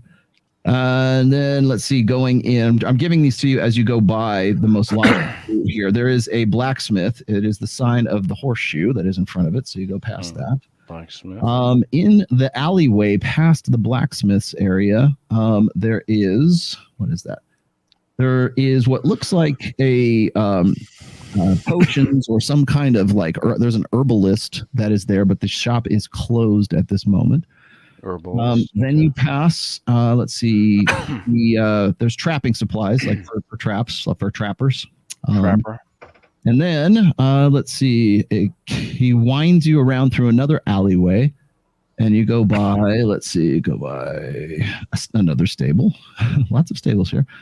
And then let's see that you also go by an armorer. All these places are closed at the moment. The shops or the retail spaces are closed at this moment. You go by another residency. What was the name of that inn? The what glove? Is the Star and Glove. You haven't seen it yet. Okay. You go by an outfitters. So there's like a sort of a general supply store there too. It's called Leofrix Gear from the sign. Again, it is also closed. It is everything is after hours right now. And then finally you go past another residence, and then you get to the apothecary's place, which is Hrothgar's apothecary. And the old man who is leading you to this place knocks on the door, and another old man comes down the stairs, and this is Hrothgar, and he slides open the door and looks at you. He says, "What do you want? It's late. And he looks out at you, and he sees Aldemar, and he looks at him and he goes, "Okay, get him in." So he opens up the door for you guys, and inside he looks like he is perhaps an alchemist of some sort. He has a lot of vials, a lot of pots, a lot of jars. There's some things that are alive in the jars, and there are some things that you don't even know what the hell they are in the first place. So he's tending to Aldemar right now, and he's kind of fidgeting with Aldemar's ring. I tell him not to remove that ring. It is keeping him alive. Yeah, he looks up, he snaps up at you, goes, "I know what it is." He says, "I'm touching it." Yep. Okay, so he is very extensively stocked. It is a shop with pretty much everything, local and imported. You see herbs. There are healing drafts of some sorts. There are things that look like perhaps they are potions. Much of this you see by lantern light and candle light. He is tending now to both the wounds of Aldemar, and he's having a look at Lupo right now, and he goes, "What's wrong with this one?" I lean in close so that Lupo can't hear, and I said, "He doesn't remember, but he took 2 arrows to the chest." And he looks at him. He says, "Let me see your chest, boyo." And he looks at it, and he says, "All I see is scars here. What's wrong with this child? There's nothing wrong with this child." Wow. I also lean and whisper, the amulet he wears may have some healing magic, but he must have been healed by this over the past few hours, because earlier today he was in death's door. Well, he looks fine. He looks fit. He looks fit as a fiddle. So he says, "There's nothing wrong with this child." He says, "But you will need some special herbs for this one." And he points to Aldemar, and he mentions that he has some herbs that are stimulants that will bring him back to life. And he looks over at the monk. And he says, "And probably this poor fool here too." I'm sure that we can cover the expenses. Right. He says they're going to be 25 gold pieces. Does I think we gave all our golds Aldemar to have the that gate, on? didn't we? I've got like 10 gold pieces left, unless I missed a whole Grat bunch. has some gold. Grat, how much gold you want? 25 for this one. He says, "I have to cover my costs." Can you do 20? We'll pay you back later. He says, "All right." He's a ranger. He says, Grat appreciate. I'll give you the local discount. Thank you. Because Grat say appreciate that, and he's going to give him 20 gold pieces. All right. So he takes it, sucks it down. He seems to really like perk back up almost immediately. So, does anybody want to buy any for the monk so he's like less drunk? Yeah, I'll get him. Then he'd be sane. I'm gonna purchase him both a wine skin and another ale skin, so he has options. Okay. See, this is why I don't trust humans, but orcs are all right. Okay. Where's Blodgett? Those little like shoulder jabs. While you're here, Orc pound. Yeah. I will ask him if he has any healing potions that I might be able to purchase. He says he can he can produce some for you, but it'll take at least a day. Okay, and how much would it cost? Again, 25 gold for a potion. He says, and it'll take a day to produce it. All right, I will. You can tell he has some sort of alchemist skills as well. Okay. Let's see. I've got. Tell him I would like to have at least 3 potions made, please. All right. So he goes, that'll be fine. He says, you'll have to leave a deposit. Okay. How much? I have trouble trusting humans. I'm not human. Smart man. I have he says that's why it's only $25 deposit, 25 gold pieces deposit. Greth thought you say 20 gold, not 25. 25 deposit. I'll make you 3 and they'll work better than any potion you've ever had. Okay. I will give him the 25 gold. We're in the cojones. Okay. So he's got you down for that. He makes you sign a ledger so he knows what your name is and who's coming back for it. All right. Sign Aaron Clary. Okay, so you got everybody's pretty much back on their feet. There are basically some herbs that'll gain you back a couple of hit points each that he has that you guys can purchase as well. Right. As far as potions are concerned, he has the ability to produce them. It just takes time. Okay. So that's good. So you guys are there. Do you want to try to find the inn? Yes. Yeah, let's sleep would be good. Yeah, yes, because you guys are all of your especially your new parishioners are also exhausted. By the way, too, they were slaves not even 24 hours ago. Even if we have to bunk them in the barn or something in the stables. There are stables, but yeah, I mean you have 20 people with you, so that might be which inn has an attendant stable to it? Okay, in this place, let's see. Well, there is the Archer's Head, which is where they told Gray to take his people, and there is an adjacent to that. There is an abandoned stable, and there is another barracks house that is almost directly next to it. So, so it seems like that's probably the safest place to take your people if you could bribe the people to get the Archer's Head. Okay. Yes. No, and there are, let's see, there's the Archer's Head and Thistle and Blodgett also have found the Star and Glove, and then also the other inn that is in the front. That is there's another one. There's two more. There's the Sign of the Wave, and there is there's another inn called the Pits. The Sign of the Wave in the Pits. From where you're at right now, there was the one that was also in the front, which is the Dragon. What looks like it will be the quietest, the one that we're least likely to draw anyone unwanted attention? The Archer's Head seems to be the most family friendly. It's the Motel 6 of this place. You're gonna bring a giant green bastard into the Motel 6?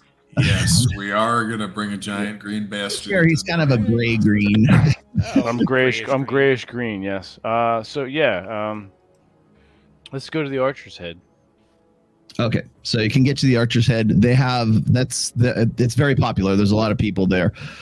There's no way you're going to get 20 separate beds for this place, but they mentioned that the stables are available because they are now empty. I would suggest we put all the former slaves, or maybe they're still slaves. We haven't decided that yet. In the stables. Okay. They've been sleeping on a hard cell floor. Right. They'll be comfortable on some. Morwen is doing her best to attend to the slaves right now. It seems to be like their sort of Mother Teresa at this point, although she's actually pretty young. She's probably about 27, 28 years old. And she's pretty much following our lead, right? Yeah, more or less, but she's sort of watching out for the lesser people, and Duncan is with her because she is his charge right now. So that makes sense. That's a good pairing. All right, yeah. Grattan, rest of company. Gratno, not sure what do next, but Grat hungry and thirsty and rest of group, and so is Q. Do you want to do it here at the shed then, and just see what you can hear, like rumors wise, or? Yeah, we're going to go to the Archer's Head. There are a lot of people in this township. You can't even count right now how many people are here. So for a smallish place, it's actually pretty bustling. Okay. All of the rumors you've heard about it being sort of a privateers / pirates den. are only true for the coastal quarters. When you move further in towards the town, towards the proper part of the town, it's less so. But you can tell that it is definitely a new establishment, and so it's something that has been sort of a safe haven, and it's very well protected. So even for considering it's still solid wood walls. Okay. So it's basically a good fortified town. Yes. Yeah. Yes. All right. And there's also shipwright, and there's fishermen are everywhere. Oh, okay. And so there's netting, and it's a fairly well provided for place. So as far as rumors are concerned, there are rumors of spies about.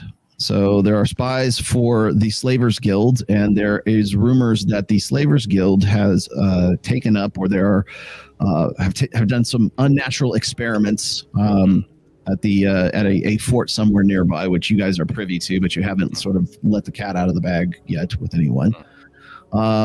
It's just from overhearing people and listening to conversations rather than sort of involving yourself in conversations, unless you want to. So before we finish out, is there anything in particular you want to ask or like sort of seek information in specifics? I would be interested to know if there's any rumors of any additional, people disappearing or possibly I don't even have to roll for that. Recently. Everyone in this township is well aware of the slavers' activities, especially like pirates and the privateers that come through here don't like the slavers. They are at war with the slavers because the slavers also have corsair fleets as well. Gret wanted to find out if town people know hangout of slavers. They buy slavers. So there are several rumors of a city that is in the middle of a lake at the top of the Drakensgrab mountains, which of course at the mention of that, DS understands what they're talking about because DS has lots and lots of scrolls and maps and ledgers and all the stuff that he pilfered from the leaders of the slave lords from the last adventure. So I'm going to presume you're poring over those while everyone else is sort of out having a good time. Not in view of anybody else, though. Preferably in his room. In his room, yeah, he's in his room. Not the kind of thing you put out on the bar and start checking out. Yes. Also, I have to point out that since DS is part of the Elven Council, he also has to sort of meditate and commune with the council and let them know that Rothos's body is in the border ethereal still. Please, yeah, somebody for his body there. Poor kid, he's dead. Right. Can they go get him and not yes, you just have to meditate and communicate with them. That's what I was saying. So you don't have to astral project or anything like that. You just have to meditate and commune with them. So I have a couple questions.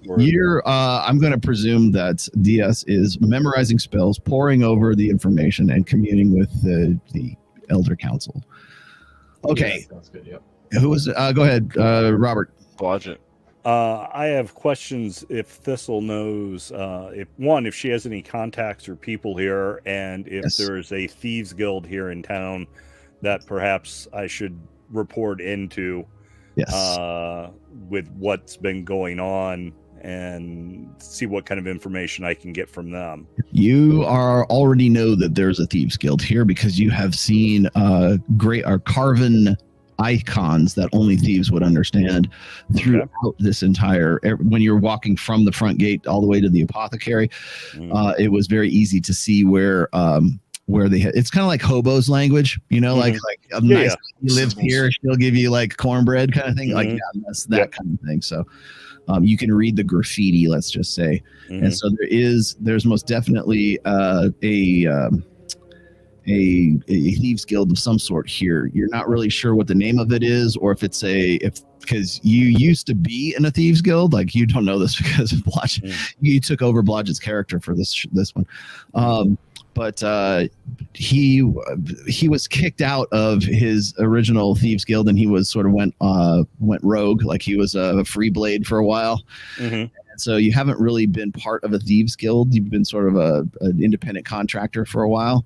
Okay. And that's actually how you led everybody up to the stockade in the first place before you came into the fold. Gotcha. Here, Robert. Okay. Well, this will have contacts here then with the guild. Yeah. She knows, she could probably guide you to where the guild would meet. Mm-hmm. And it meets in the pits. Okay. And does she want to, now that she's here in civilization, does she want to bug her off, or does she want to? Oh, she's hanging out with you. She got nowhere. She's got nothing else. She was a thief, and then she's a slave, and now she doesn't have anything. So she's got to sort of like get herself resupplied, and so she can actually be a functional. She just wants to get her shit back, basically. But the slavers took all of it. All right. Is there a chance she wants to get her tools back? Is what she wants to get. Okay. Is there a chance then that she can get some of that from the guild? She could. Definitely thieving tools. She could, assuming she pays the union dues. Okay. Well, I didn't know if she was a member in good standing here or not. So that's the kind of information she doesn't know yet. But if they're in aligned guilds, then the possibility is that it's possible. Okay, then you're in a privateer area too, so anything could happen. Okay. Well, if she wants to go in with them, then I would be willing to go and kind of back her play and see what we can get sorted out with that. But I would definitely want to meet with some of the more unsavory elements in town and see what kind of information I can get from them, especially if the privateers and stuff are opposed to the Thieves Guild. Then I might have some useful information for them, and they might have some useful information for us. So, Grow, question for you: do I have any knowledge of this stuff with from my pirates that threw me off the board before? You know that the pirates that threw you overboard were headed here. Oh shit! I might inform these guys of this. Now that you're sober enough to, you sober up and I seem to remember these guys talking about this place called Burka that they were headed to. At least tell Grot. Yeah, I'll tell Grot. I'm kind of thinking if these guys start to wander off, I might decide to head there and get a little bit of revenge too. But I'll kind of mention it and see if I can edge this guy in that direction. Okay. And then on top of everything else, there is a temple area. You're not really sure exactly, Drew, you're not really sure exactly what god it is dedicated to, but there is what seems like an abandoned temple that is, let's see, it would be on the northernmost, the mountainside of the city. And again, it seems like from what you can gather at the inn, this temple has just sort of fallen into disuse. I need to at least look into it. Share this with other priests of Palor. Maybe there's somebody that might want to come and set up here and get the place going again. Okay, if the community would welcome that. So there is definitely a temple of some sort that is like sort of it's like an abandoned strip mall. Let's just call it that. If we are able to investigate that without it interfering with other things we need to do, I would like to do that, but we'll see what it wants to do and what we are All able right. to do. So you can do that in the morning because it is way past everyone's bedtime and you guys are exhausted from the the thing. But the good thing about this place, the Archer's Head, is they have very good food and their brisket is so we eat well, very well fed. Yes. So so all of you, with the exception of Diaz, who is busy doing his studies and is relearning spells and is communing with the border ethereal, you guys are pretty much all together in the Archer's Head Inn. Blodgett mentions that he wants to, probably the following morning, head out and look for the Thieves Guild and see what he can gather. Let's see. Drunken Master, Chi-Chi. Yes. You. No, Chi-Chi, also, you had it. Chi-Chi. Okay, you already you seem somewhat interested in the abandoned temple, since it could at some point maybe become a base of operations or something for yourself. But you're also a little bit perturbed because now you remember that the privateers who threw you overboard, for whatever reason you can't remember, they were headed to this place. So I know. Like, do you see what I mean, guys? Like, look, Yep. temple, the slaves, all this stuff is good, but It all comes together. none of you guys have punched anybody in the head as long as I've known you. Well, soon. As long as you've known us. Well, I've 2 only hours. known you for like a day now. But I've I'm just known. saying. I feel like I've known you my whole life. Look, you're looking for slavers, right? You're looking Stop for it. pirates and slavers. I happen to know pirates that are on the way over here that already don't like us, and I think they had slaves. This is fortuitous meeting. Yes. Greg, Like, think about it. Greg just learned that word. What's that god again? The one that talks a lot, Drew? Your god again? Oh, my God doesn't talk a lot. I talk a lot on his behalf. Paylor. It's Paylor. Yeah. His Yeah, servants. Paylor. Look, Paylor would have wanted it this way. Trust me. Oh, see, I'm as clear and as sober as I've ever been. He's inspiring. If it makes life better for good people, I'm all in. Oh, and not just that, they'll help you guys because they'll know more information about the slavers and the pirates than the barkeeps do, and the wenches. These guys are like, they deal with them. We grab one of them, we shake him a bit, take his money, which is good because somebody is owed a lot of cash right now. He's been bailing us out. Greg You get your purse back. Yes. You get the information about the slavers, and I get to find out why they decided to throw me overboard. It's like win, win, win. Okay, Jess, while you're pontificating here, Jess, I need you to roll me an intelligence check right now. Uh-oh. Better natural 20 this. I'm not lying to you. 12, which is good because it's under your intelligence. So, okay. So what you have been able to glean, by the way, you'll be, when we play next, you'll have a full spell load. You can full spells again. And so can you, Drew. But in looking through the articles that you have with you, you find that there is still a trade route or a slave trade route that is headed into the Dragon's Grab Mountains, which is where they were going to take Lady Elisar. And at some point, she was definitely on the manifest. You guys managed to stop that, or whatever combat and whatever battle took place. It was between warring factions of slavers. One of those slavers, you notice that again. You notice you make the connection between an icon that you saw on some of them, which was that 4-pointed star.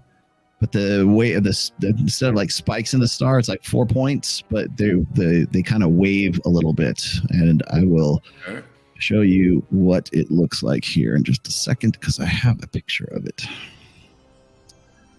And where did it go? There we go. And it looks. This is what it looks like. So that is what the symbol looks like. It is a black star on a red background, or red slaver symbol. It's one of the slavers' symbols. All right, good to know. And you have made a connection that there are two warring factions. And from the logs and from some of the written, I don't know if you remember the ogre mage that you did anything. Remember, he's still alive.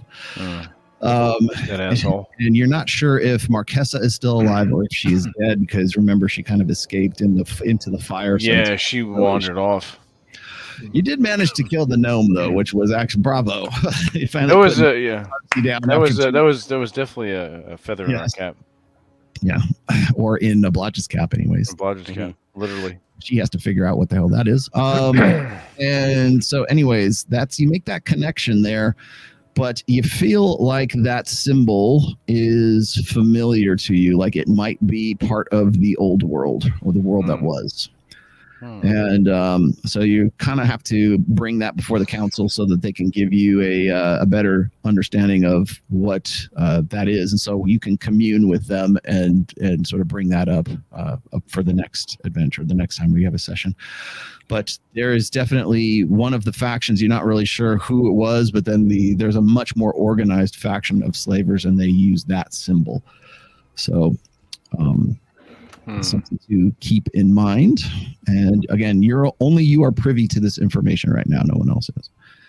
So keep exactly keep that bear that in mind. You can share that as liberally or keep it to yourself as you like. So but there's definitely more going on here. You also come across some logs about Marquessa's work and how distasteful the slavers found it, but the opposing slavers seems that they had put her under their employ. So perhaps that's what started the combat or the war between those two warring factions of the slavers. So it is possible, conceivable anyways, that Marquessa was part of the rival slave lords that used that symbol. So that part exists, and you're not sure how it fits in, but somehow the Drow are involved in this, and you already know that Marquessa is an evil elf. Only Diaz knows any of this right now. So he knows it. The rest of us don't know this yet. No, not yet, because he's still figuring this out while you guys are eating brisket and. How is Lupo doing? Does he seem mentally to himself yet? He's kind of daydreaming, or he's kind of like he'll respond to you. He's doodling, but he kind of if he's not directly talking to you, he seems like he has like the morning stares. Like just. Okay. I tried to explain to him what happened earlier. I've decided now that he seems healthy and I'm not as worried about him freaking out. Mm-hmm. I tell him exactly what happened, so that he is aware. Yeah, he nods and he says, "Yeah, I guess that is what happened." He's kind of like dazed and doesn't remember. He's like 16 years old, so he's back from the dead basically. So it's like having a near-death experience. So everything is he's looking at things with fresh eyes right now. I make sure that he understands that he is not to exert himself yet, though. We don't know. Yeah, he looks like exactly. He could use a good night's rest, put it that way. So, all right. Okay, I'm going to leave it there. We'll pick it up next time I see you guys, whenever that is. Indeed. What's your June look like? Let's see. Basically all I do is... I don't have to go anywhere except for Vegas. So the only thing I'm doing in June is just doing Access Vegas, and that's on Thursdays anyway. So okay, all right. I'm pretty wide open for these. What about experience for now? We'll get to that on the next one. I still have to. I still got to do the math for that. But basically, it's if you're not up to next level, you will be like at the very least halfway up. But the more pressing problem is finding training. Yeah. So you have all the experience points in the world, unless you spend the time to train to get to the next level. Then there's really nothing. You guys are lucky. I got to go Highlander or some shit. Yeah, you have to. You're like the worst. You know what you have to do. Yes. I'm telling you guys though. I'm telling you. I don't know, but I'm guessing that them dudes on the boat are the key to this. I'm telling you. All right. Trust me, I haven't played this in 20 years. I know what I'm talking about. We will talk with them. Gret and Benny, keep that under advisement. All right. So I'll get another Twitter thread going with the dates we can play and get that on the book. So cool, excellent. So everyone, thank you for joining, and thank you for joining for the first time and continuing, Mr. Ryan Stone. Yeah. As always, Mr. DM, Rollo Tomasi, thank you. It's been a pleasure. And let me take us out. But before that, Rollo, take us out. All right, here. Let's do this one. If there's any girls there, I want to do them. There, that's drunken master. Hey, I didn't try to sleep with any slaves. I just want that known. Not yet. You. Not yet. Yeah. Guilty. That's for you. There you go. All right, I mean, to everyone. be Until fair, everyone, until next time. Peace.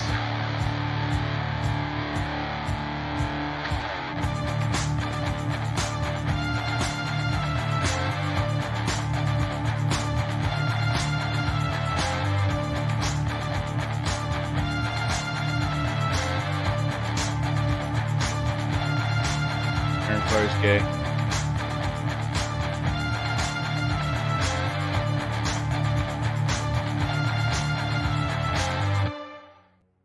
It is nasty, right? Isn't it nasty? Oh.